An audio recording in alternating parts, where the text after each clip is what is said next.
করতে হবে, তুমি ভুলে যেও না। হবে মাটির বিছানা গো তোমার,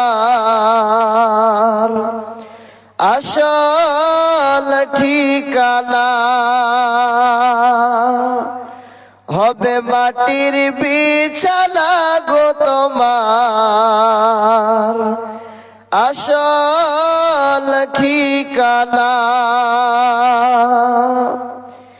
এই বাড়ি গাড়ি টাকা করি কিছুই রবে না। হবে মাটির বিছানা গো তোমার, আসল ঠিকানা।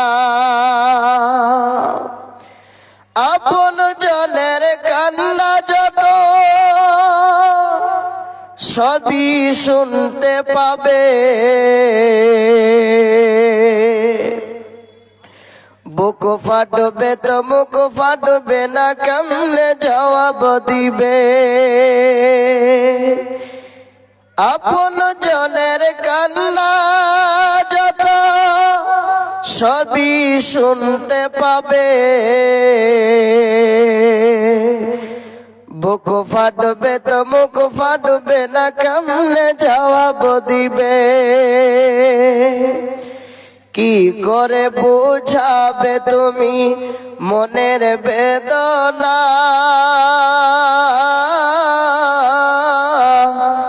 হবে মাটির বিছানা গো তোমার, আসল ঠিকানা।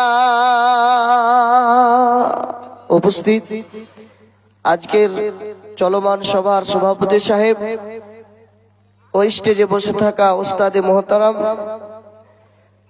সামনে বসে থাকা দিনদার ইমানদার মমিন ভাই সকল, পর্দার আড়ালে বসে থাকা অবলা সরলা মা খালা বোন ও বন্যানেরা, আমি আল্লাহর কোরআন থেকে একটি আয়াতের কিছু অংশ পড়েছি। সহি হাদিস আপনাদের সামনে পড়লাম। এ হাদিস, এ আয়াত কিংবা হাদিসের মুনাসেবাত রেখে আজকে আমি আপনাদের সামনে একটা বিষয়ের উপরে আলোচনা করব, সেটা হচ্ছে তারবিয়াতে আওলাদ।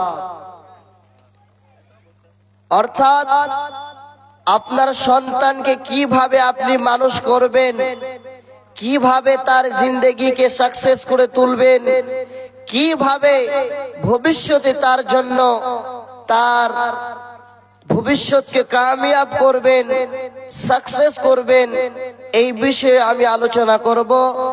আল্লাহ যেন আমাকে বলার ও ভাইকে শোনার পরে পরে আমলে পরিবর্তন করার জন্য তৌফিক দেন, বলেন আল্লাহুম্মা আমিন।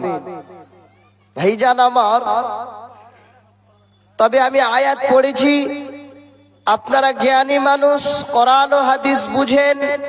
আগে আমি আয়াতের তরজমা করছি, দয়া করে আপনারা লক্ষ্য রাখবেন। রব্বুল আলামিন বলেন,